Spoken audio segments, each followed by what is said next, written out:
Hello and welcome to ACNN News on the Hour. First, the top stories.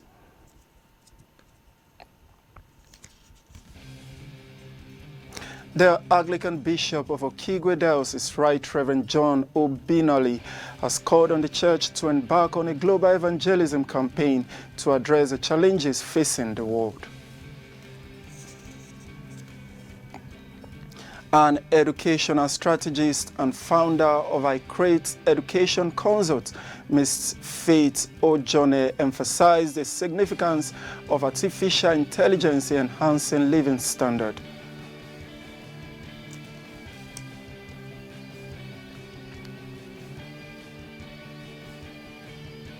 Plus, as part of its effort to reduce cardiac arrest, the Nigerian Cardiac Society has flagged off the Bring Back to Life program in Abuja.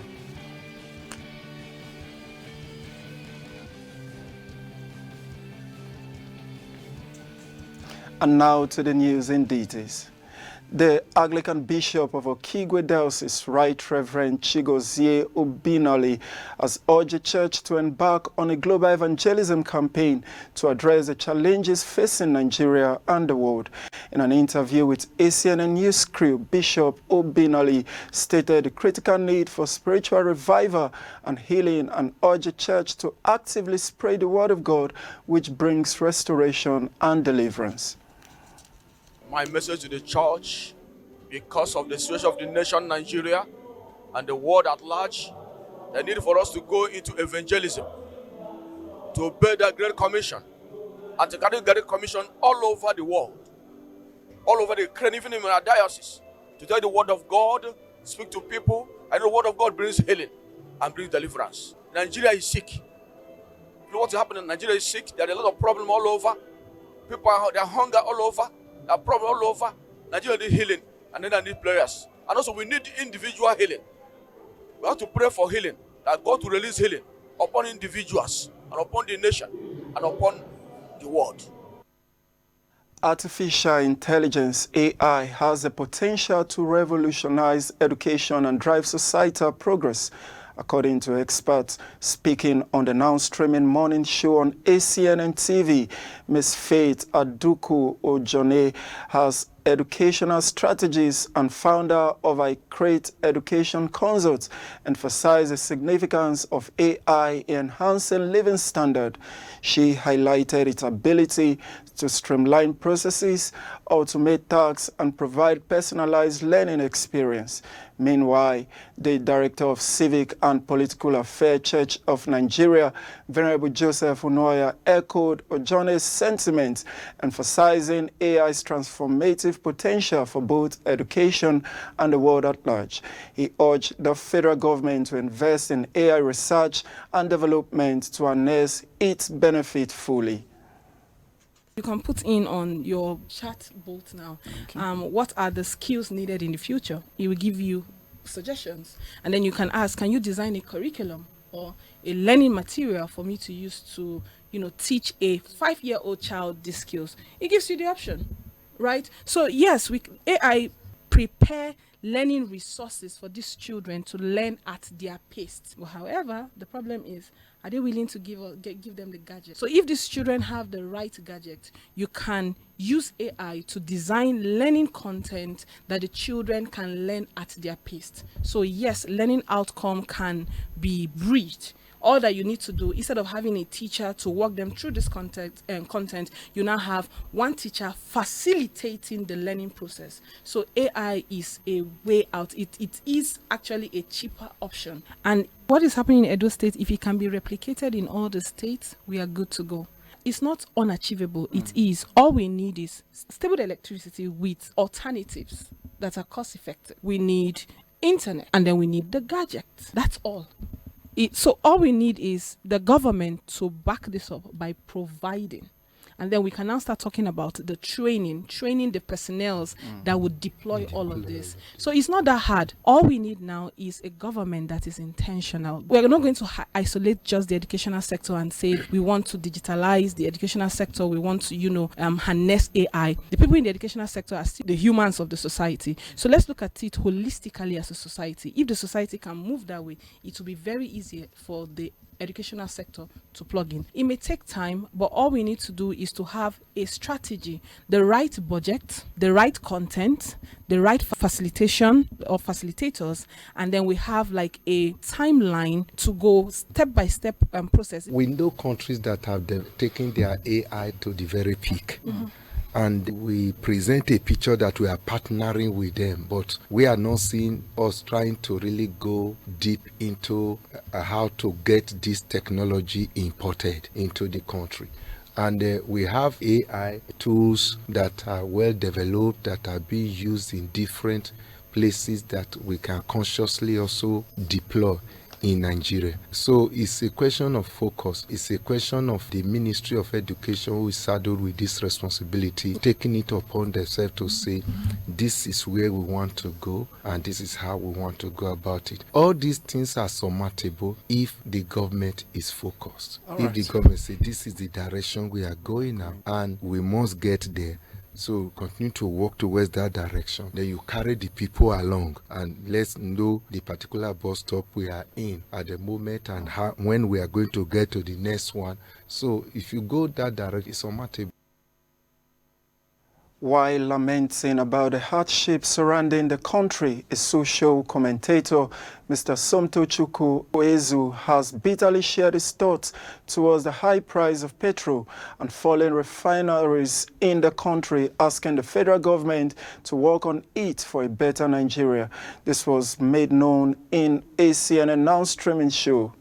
Everyone expected that since we have a refinery owned by a Nigerian, things should be more cheap. Yes, at least for now, we should not, I estimate, we should not be getting a liter of fuel for above maybe 200 naira per liter. But I see these things as being political. Yeah, Nigerian, as we all know it, Nigeria is being run by some set of people which we refer to them as cabals. These people benefit a whole lot from the struggles of Nigeria. If they tend to make things more cheaper or more comfortable for Nigeria, it's as if they are giving us the power and they tend to lose out of it. So making Dangote refinery one of the means in which Nigeria can get fuel at a cheaper price, it's something they would never want to do. So the way I see this, it's a political strategy just to keep Nigeria hungry, just to keep Nigerians in pain, and so they can remain in power, because Dangote he has one of the best refineries in Africa, not even one of the, in which I learned that some countries in Europe are even sending down their crude oil for Dangote to refine because of how standardized his operations are.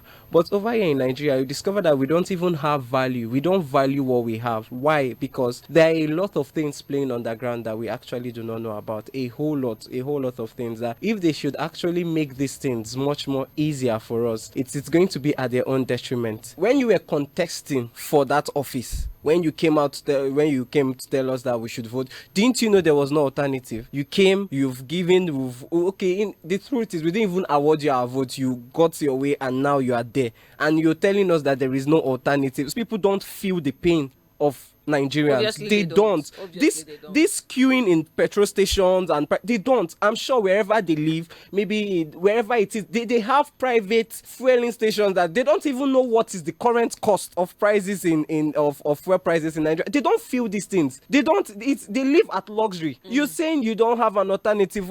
How much did they spend in the renovation of the vice president's house? How much did they spend in the purchase of the new private jet of the president? They spend money lavishly. Nigeria is going into more of a consumption nation than a producing nation. We are not producing anything. So the only result or the only alternative or the only way they have to generate income is to tax people. As part of its effort to reduce the rate of cardiac arrest in Nigeria, the Nigerian Cardiac Society has flagged off the Bring Back to Life program in Abuja. The program is held in the conference hall of National Open University, Jabi, Abuja. Carolina Tsumbi has the report. The flag-off ceremony of the Bring Back to Life BBL program by the Nigeria Cardiac Society is aimed at sensitizing the people on the need to give immediate response to victims of cardiac arrest, as the program is attended by the Minister of State for FCT, Dr. Maria Mahmood, the Vice-Chancellor, National Open University of Nigeria, Professor Olufemi Peters, schools, religious organizations, as well as different associations. In her welcome address, the Minister of State for FCT, Dr. Maria Mahmood, who is the special guest of honor, commended the Nigeria Cardiac Society for the initiative of the program BBL, saying it is a welcome development as it is in line with the present administration agenda to sustain life. Delighted to participate in this landmark event of official flag-off of the Bring Back to Life program, which aim at training members of the community on action to take in the event of someone nearby has a sudden cardiac arrest, and also to install and maintain a pad that's public access defibrillators in all our public places with large human traffic. Cardiovascular diseases, as we all know, remain a leading cause of morbidity and mortality worldwide. And in Nigeria, the statistic is also alarming. Every minute counts in responding to cardiac emergencies. The Federal Capital Territory Administration recognizes the urgency and is also committed to enhancing the healthcare infrastructure and community capacity. Cardiopulmonary resuscitation (CPR) is a life-saving technique that can double or triple survival rates in cardiac arrest cases. By empowering communities with CPR skills, we ensure prompt response and increased chance of survival. I commend the Nigerian Cardiac Society for their dedication and playing a leading role in this laudable initiative. This program is a testament to effective public-private partnership, and it's also in line with the Green Hope agenda of the present administration of His Excellency Asuwaju Bola Ahmed Tinubu. In their separate remarks, Chairman of the occasion, who is the Vice-Chancellor, National Open University, Professor Olufemi Peters, as well as the Chairman, Bring Back to Life Steering Committee, Dr. Acnn Aje, speaks on the essence of the program and how effective it is to the life of the citizens of Nigeria, urging all to key into the initiative of the program. I must commend all the members and leadership of the Nigerian Cardiac Society for this well-thought-out program, whose surviving arm is being made journey to train members of the community on how to perform some emergency procedures that are aimed at resuscitating any individual who might have suffered a sudden cardiac arrest.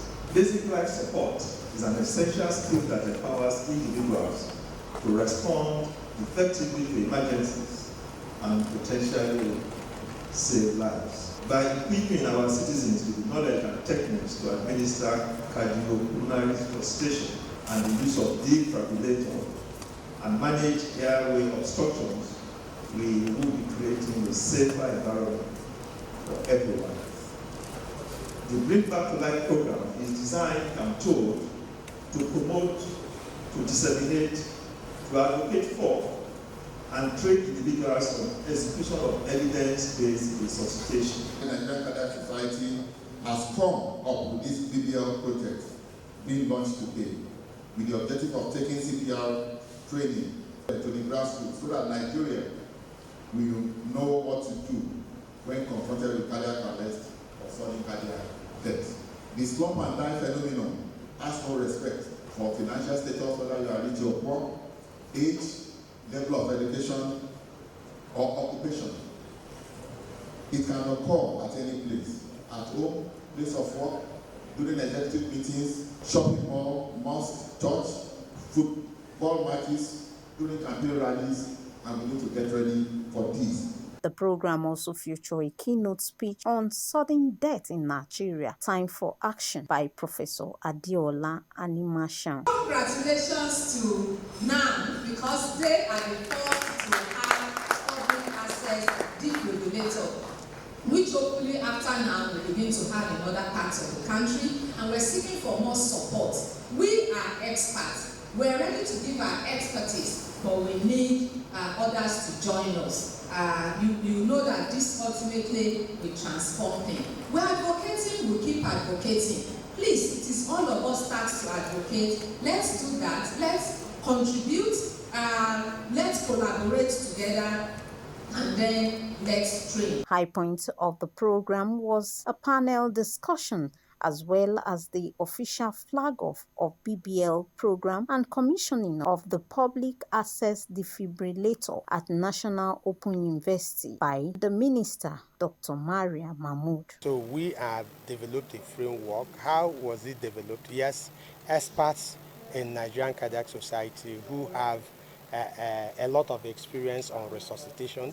We came down, brought ideas together, developing what the curriculum should be, how long after training should somebody be retrained, how do we get certification, after how long would somebody become a trainer.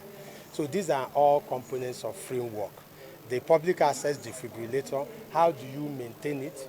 How do you train those who will be looking after it, the supervisors? How do you put up these things in different groups?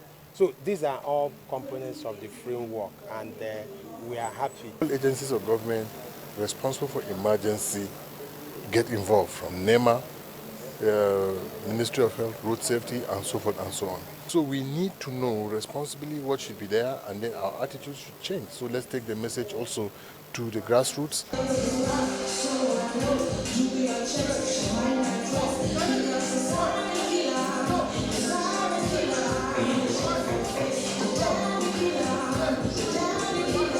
Carolina Chumbe reporting for ACNN News. Thank you, Carolina Tsumbe, for that report. You have been watching ACNN News on the hour. Still to come, the former Nigerian president wants the judiciary not to be carried away by political antics. This story and others will come your way after this short break. Hello viewers, welcome to this week's episode on Health Watch on Advent Cable Network Nigeria. I am Angela Emeka Ebibu. What we need as humans is to have a good spiritual life. It's more important than having an abundance of possessions without a healthy spirit. We have issues that relate to sexual affairs. There is something called consent. If a person says no, that means she or he hasn't given their consent. My mother delivered children on her own. A baby that is too big, how do you want it to come out without having issues? Your faith does not negate you going for a medical check or engaging in a medical therapy. It doesn't. The patient has his own rights, and this right has to do with the right patient, the right drug, the right dose, the right duration, you understand? Even the right time in how it is given.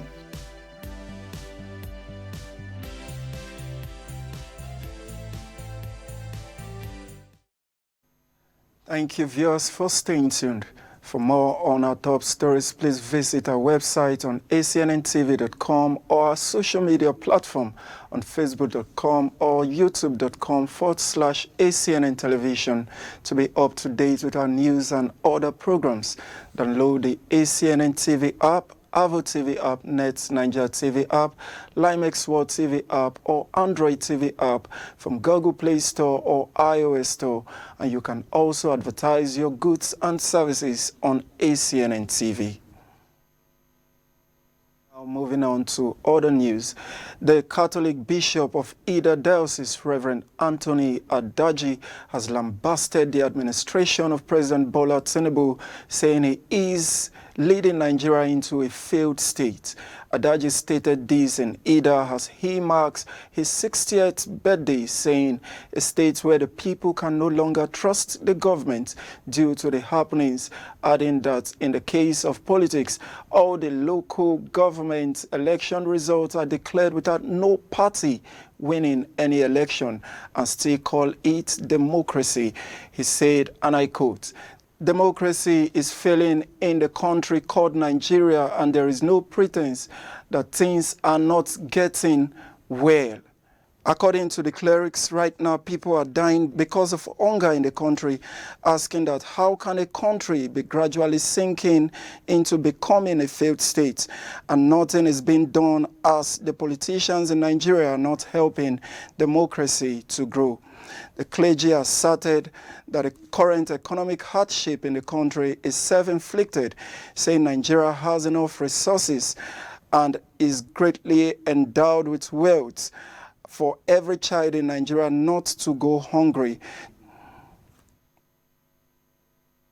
The former president of Nigeria, Goodluck Jonathan, has expressed worry over the deepening political crisis in Nigeria, pinning the blame on court ruling, which he described as turning the corn of justice upside down. Speaking at the 67th birthday celebration and 50th book presentation of renowned human rights lawyer and senior advocate of Nigeria, Professor Mike Ozekome, the former president warned judges not to be swayed by political antics while addressing the gathering, which he co-chaired alongside former President Chief Olusegun Obasanjo. Goodluck Jonathan noted that recent court judgments in political matters have thrown the country into disarray, particularly referencing a ruling that empowered a ward chairman to expel national chairman of the political party. He further called on Supreme Court to revisit the decision, stressing that such action threatens the stability of the nation's political system. Jonathan, who congratulates the legal luminary Ozekome, said he is an extraordinary person with special talent and knowledge to impact. Meanwhile, President Olusegun Obasanjo in his remarks also hinted that he has a lot to say, but says that the time is not yet right to speak out fully, describing Ozekome as an extraordinary man and person who advocated for systematic and social change with conviction.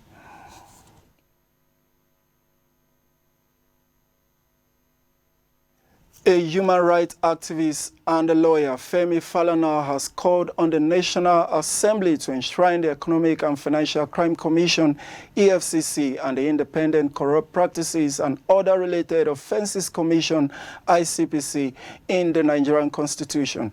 He argued that this move will strengthen this anti-corruption agency and protect them from legal challenges. In letters addressed to the Senate President and the Speaker of the House of Representatives, Falana emphasized the need to end the recurring debate about the legal validity of the EFCC and the ICPC Act, as he contended that by making these agencies constitutional bodies, they would be better equipped to combat corruption and money laundering. Falana's response came in the wake of comments made by the former Nigerian Bar Association President, Olisa Abakuba, who had questioned the constitutional basis for the EFCC's establishment, said that the National Assembly had overstepped its bound in creating the agency. However, Falana cited numerous cases to refute Abakuba's claim, pointing out that the Supreme Court has consistently upheld the legality and authority of the EFCC and the ICPC in their fight against corruption, adding that by constitutionalizing these agencies, he believes they will be further empowered to tackle the pervasive corruption that is an infection in Nigeria. The leadership of the Interparliamentary Assembly of Orthodoxy visited the Church Council of Churches, WCC, headquarters while attending Interparliamentary Union Assembly in Geneva, having discussions that covers religious freedom, fundamentalism, artificial intelligence, climate change, and the role of Christian values in contemporary society, and emphasized its collaboration with European economic organizations such as the Conference of European Churches and the Commission of Bishop Conferences of the European Union, among others, urging European political bodies to recognize Christian values as fundamental tools while opposing the misuse of religion for nationalist agenda. Meanwhile, the WCC General Secretary, Reverend Professor Jerry Pillar, affirmed alignment with these priorities highlighting the WCC's efforts on addressing religious freedom, religious fundamentalism and violence, artificial intelligence, human rights, and human dignity. He noted the WCC ongoing work with member churches, economical partners, non-governmental organizations, people of other faiths and political bodies will address this issue of an intersectional level, upholding Christian values in today's political and social landscape. The WCC General Secretary commended the Interparliamentary Assembly on Orthodoxy for working on very important matters, especially pertaining to Christian values and religious freedom, that will express willingness for collaboration in these areas. And now we take a quick recap of our major stories.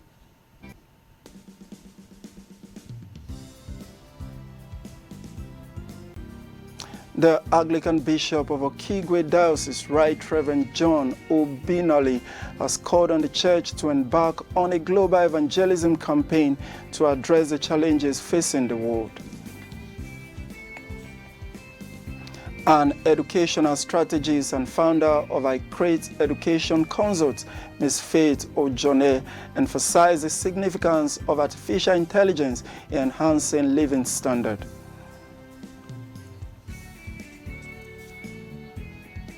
Plus, as part of its effort to reduce cardiac arrest, the Nigerian Cardiac Society has flagged off the Bring Back to Life program in Abuja.